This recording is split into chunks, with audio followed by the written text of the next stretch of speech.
మిత్రులారా, ఈరోజు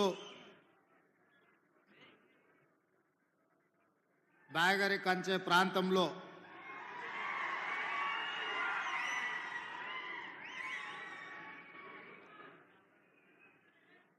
మన ప్రభుత్వం ప్రజాప్రభుత్వం ఒక బ్రహ్మాండమైన గొప్ప ఆశయంతో ఈ ప్రాంతాన్ని అభివృద్ధి చేయాలన్న ఆలోచనతో తెలంగాణ రాష్ట్రంలో ఉన్న నిరుద్యోగ యువకులకు ఉద్యోగ ఉపాధి అవకాశాలు కల్పించాలి అన్న లక్ష్యంతో యంగ్ ఇండియా స్కిల్స్ యూనివర్సిటీ భూమి పూజ కార్యక్రమంలో శాసనసభ స్పీకర్ గడ్డం ప్రసాద్ కుమార్ గారు, ఉప ముఖ్యమంత్రి వర్యులు బట్టి విక్రమార్క గారు, ఐటీ అండ్ ఇండస్ట్రీస్ మినిస్టర్ మిత్రుడు శ్రీధర్ బాబు గారు,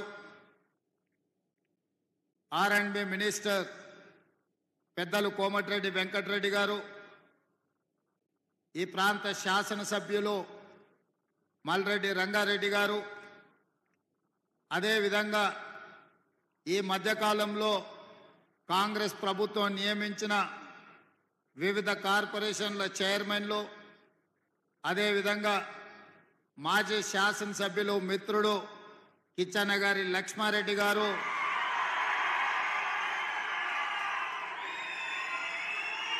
పెద్దలు మాజీ శాసనసభ్యులు మాకందరికీ అన్ని విషయాలలో ఎప్పటికప్పుడు సలహాలు సూచనలు ఇస్తూ ప్రభుత్వాన్ని ముందుకు నడుపుతున్న కోదండరెడ్డి గారు, అదేవిధంగా వేదిక మీద ఉన్న అధికారులు, ఈరోజు ప్రజాప్రభుత్వానికి ఏర్పడడానికి కారణమైన వేలాది మంది కాంగ్రెస్ పార్టీ కార్యకర్తలందరికీ కూడా మనస్ఫూర్తిగా అభినందనలు, కృతజ్ఞతలు తెలియజేస్తున్న మిత్రులారా,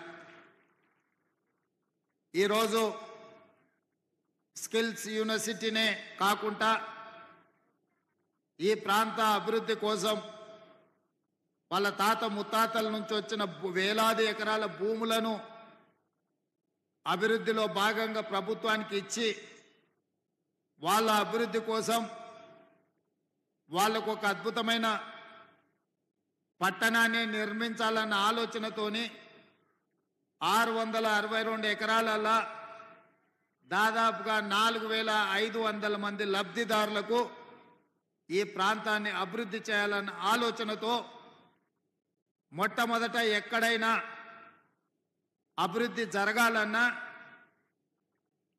నగరం నిర్మాణం జరగాలన్నా వాళ్ళకిక్కడ విద్యా ఉపాధి అవకాశాలకు సంబంధించి, వైద్యానికి సంబంధించిన మౌలిక వసతులను ఏర్పాటు చేయాల్సిన బాధ్యత ప్రభుత్వం మీద ఉన్నది. అందుకే ఈరోజు యంగ్ ఇండియా స్కిల్స్ యూనివర్సిటీ బిల్లును శాసనసభలో ఆమోదం పొంది సరాసరి అక్కడి నుంచి ముచ్చర్ల ప్రాంతంలో బాగరికంచె దగ్గర ఆ యొక్క ఫలాలు మీకు అందించాలన్న ఆలోచనతోని ఇంటికి కూడా వెళ్లకుండా మా మంత్రివర్యులు శ్రీధర్ బాబు గారు మమ్మల్ని అందరినీ చెయ్యి పట్టుకొని ఈరోజు ఇక్కడికి నన్ను మా ఉప ముఖ్యమంత్రి గారిని తీసుకురావడం జరిగింది. ఎందుకు అంటే ఆ బిల్లును ఆమోదింపజేసుకొని తెలంగాణ ఉద్యమమే నిరుద్యోగ సమస్య, తెలంగాణ రాష్ట్ర సాధనలో అత్యంత క్రియాశీలక పాత్ర పోషించింది నిరుద్యోగ యువకులు. మరి ఇవాళ ప్రతి సంవత్సరం ఒక ఇంజనీరింగ్లోనే 1,00,000 మంది విద్యార్థులు బయటకు వస్తున్నారు, పట్టా తీసుకొని బయటకు వస్తున్నారు. కానీ వారికి నైపుణ్యత లేకపోవడం వల్ల నిరుద్యోగ యువకులుగా ఈరోజు వాళ్ళు కాలం వెల్లదీస్తున్నారు. పేదవాళ్ళు తల్లిదండ్రులు గ్రామాలలో కష్టపడి సంపాదించిన సొమ్ముతో కూడబెట్టిన రూపాయితో పిల్లల్ని హైదరాబాద్ నగరంలో అశోక్ నగర్ చౌరస్తాల్లో, అమీర్పేట్ చౌరస్తాల్లో, దిల్సుఖ్ నగర్ చౌరస్తాల్లో కోచింగ్ సెంటర్లలో చదివించినా వాళ్ళు నైపుణ్యం లేకపోవడం వల్ల ఉద్యోగ అవకాశాలు రావడం లేదు. ఇవాళ తెలంగాణ ఉద్యమ స్ఫూర్తితోటి తెలంగాణ రాష్ట్రంలో పట్టాలు పొందిన పట్టభద్రులు కాదు, నైపుణ్యం పొందిన శిక్షణ కలిగిన ఈరోజు సుశిక్షితులైన స్కిల్ డెవలప్మెంట్ యూనివర్సిటీలో ఉజ్వల భవిష్యత్తు కోసం విద్యార్థులను తీర్చిదిద్దాలన్న ఆలోచన ఈ ప్రభుత్వం చేసింది. దానికి సహకరించమని శ్రీ సిటీ నిర్మాత శ్రీనిరాజు గారి నుంచి మొదలు పెడితే నేషనల్ అడ్వైజరీ కౌన్సిల్లో గతంలో చైర్మన్గా పనిచేసి నేషనల్ అకాడమీ ఆఫ్ కన్స్ట్రక్షన్లో కీలకమైన బాధ్యత పోషించిన శేఖర్ రెడ్డి గారి నుంచి మొదలు పెడితే చాలామంది అధికారులతో సహా ఈరోజు ఇక్కడికి వచ్చింది.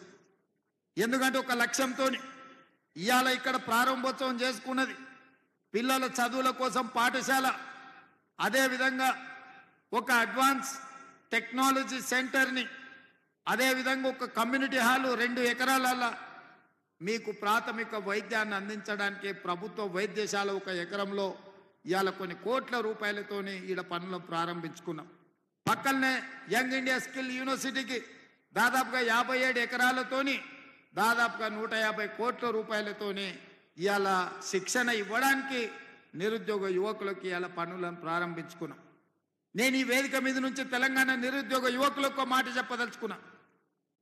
ఒకనాటి అవసరాలను బట్టి, ఆనాటి పరిస్థితులను బట్టి పండిత్ జవహర్లాల్ నెహ్రూ గారు విద్యా సంస్థల్ని వారి మొదటి ప్రాధాన్యత కింద ఎడ్యుకేషన్ అండ్ ఇరిగేషన్ అంటే యూనివర్సిటీల ఎస్టాబ్లిష్మెంట్తో పాటు ఇరిగేషన్ ప్రాజెక్టులు బాక్రానంగల్ నుంచి మొదలు పెడితే మన పక్కనే ఉన్న నాగార్జున సాగర్ వరకు రైతుల అభ్యున్నతి కోసం పండిత్ జవహర్లాల్ నెహ్రూ గారు నిర్ణయాలు చేయబట్టే ఈరోజు ఈ దేశంలో యూనివర్సిటీలు వచ్చినాయి.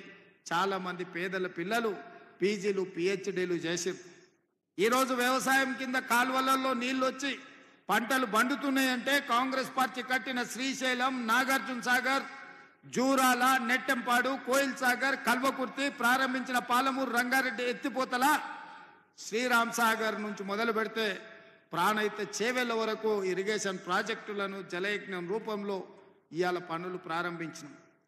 ఈ నగరానికి తాగునీటి సమస్య ఎద్దడి ఉంటుంది అని కృష్ణానది జలాలను 3 విడతలుగా, గోదావరి జలాలను హైదరాబాద్ నగరానికి కాంగ్రెస్ పార్టీ తరలించింది. ఇవాళ ఔటర్ రింగ్ రోడ్డు రావడంతో మహబూబ్ నగర్, రంగారెడ్డి జిల్లా, మెదక్ ప్రాంతంలో భూములు వేల రూపాయలకి ఎకరాలు దొరికేది ఇవాళ 100 కోట్ల రూపాయలకి ఎకరం అయ్యింది అంటే ఈ ఔటర్ రింగ్ రోడ్డు అంతర్జాతీయ ఎయిర్పోర్టు రావడమే.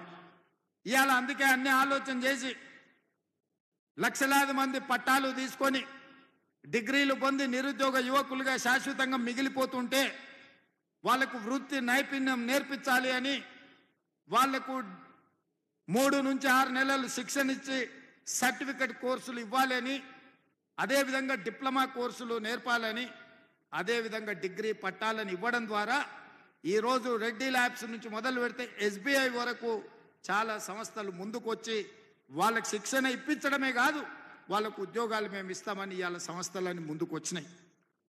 అందుకే ఈరోజు స్కిల్ యూనివర్సిటీలో మీకు అడ్మిషన్ వచ్చిందంటే మీకు ఉద్యోగం గ్యారంటీ అని చెప్పి నేను మాట ఇస్తున్నా.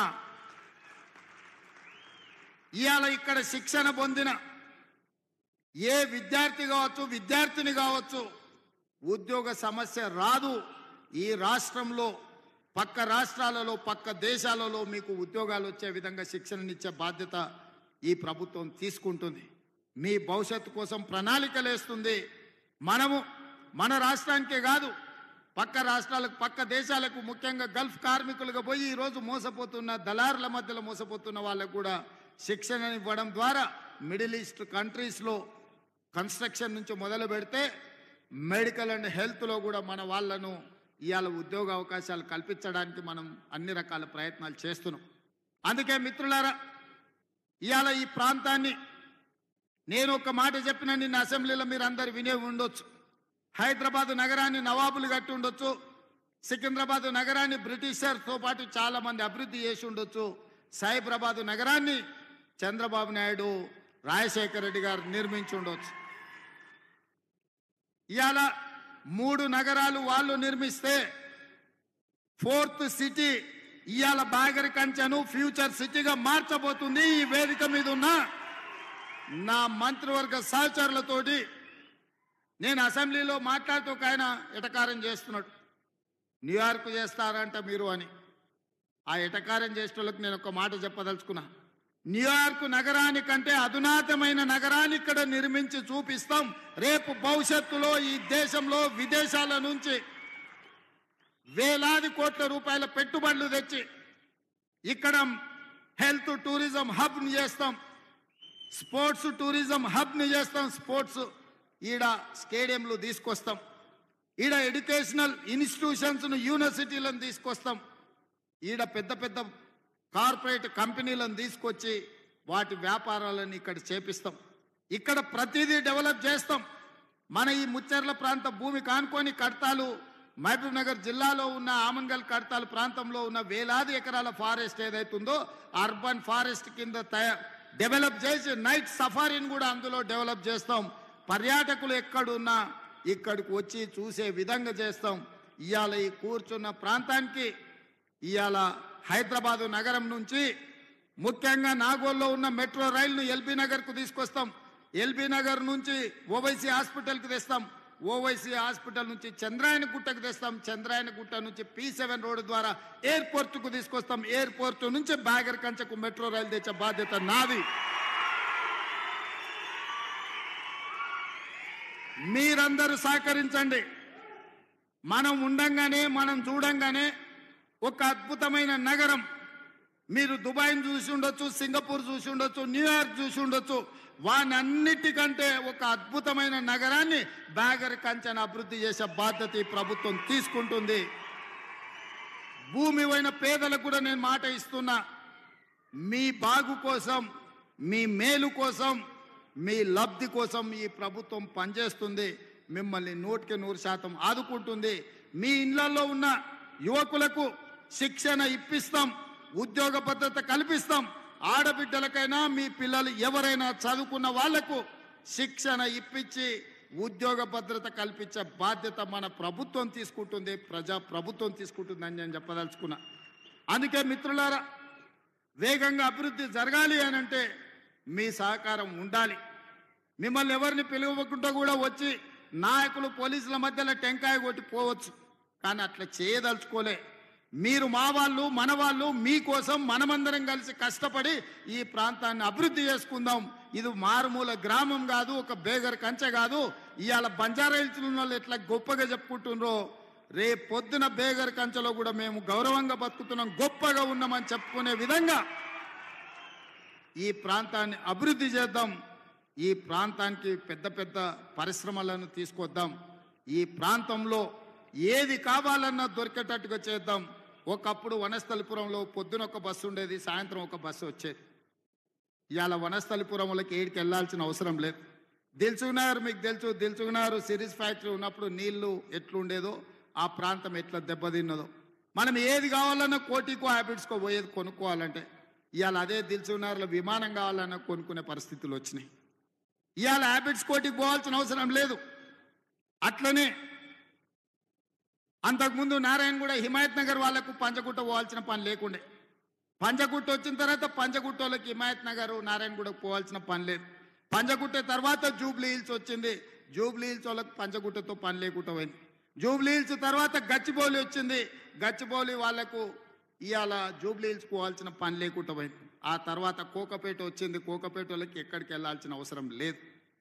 ఇవాళ ఇవన్నీ ఎందుకంటే అన్ని రకాల వసతులు రావడంతో, అభివృద్ధి జరగడంతో ఇతర ప్రాంతాలతో పని లేదు. అవన్నీ చూసిండ్రు కదా. ఇవాళ ఈ బేగర్ కంచె ప్రాంతం ఎక్కడికి వెళ్ళాల్సిన అవసరం లేదు. విమానం కొనాలన్నా, విమానం ఎక్కాలన్నా ఇక్కడి నుంచే అన్ని ఏర్పాట్లు చేసే బాధ్యత ప్రభుత్వం తీసుకుంటుంది.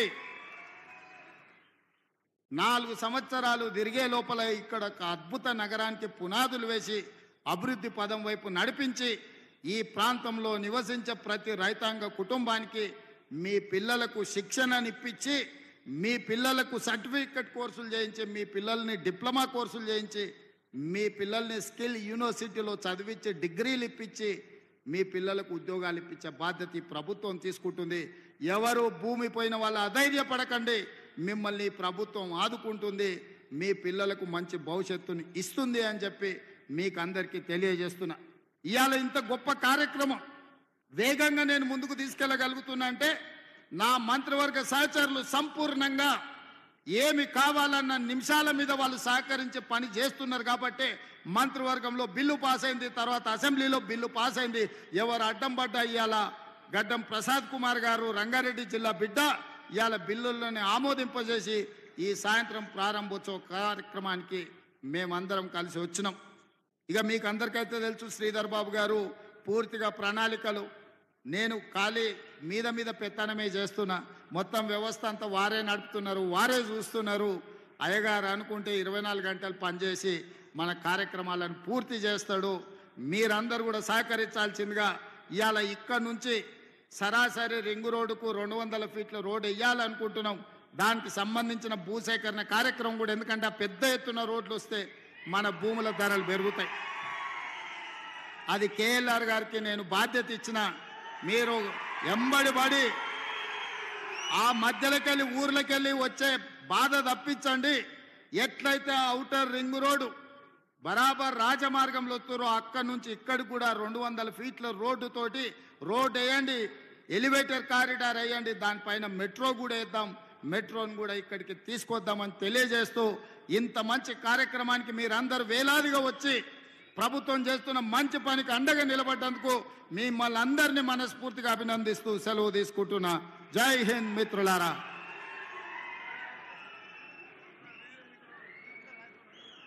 అదేవిధంగా మా Enkanna outer ring road Rajasekhara Reddy గారు వేపించిండ్రు, regional ring road Komatireddy Venkatreddy గారి నేతృత్వంలో నేను బాధ్యత తీసుకొని చేయిస్తా. ఆనాడు ఔటర్ రింగ్ రోడ్డు మన భూముల ధరలు పెంచింది, ఇవాళ రీజనల్ రింగ్ రోడ్డు మన భవిష్యత్తును మెరుగుపరుస్తుంది. రీజనల్ రింగ్ రోడ్డును 3 నెలల్లోనే పనులను ప్రారంభిస్తామని చెప్పి మీకు అందరికీ తెలియజేస్తున్న మిత్రులారా.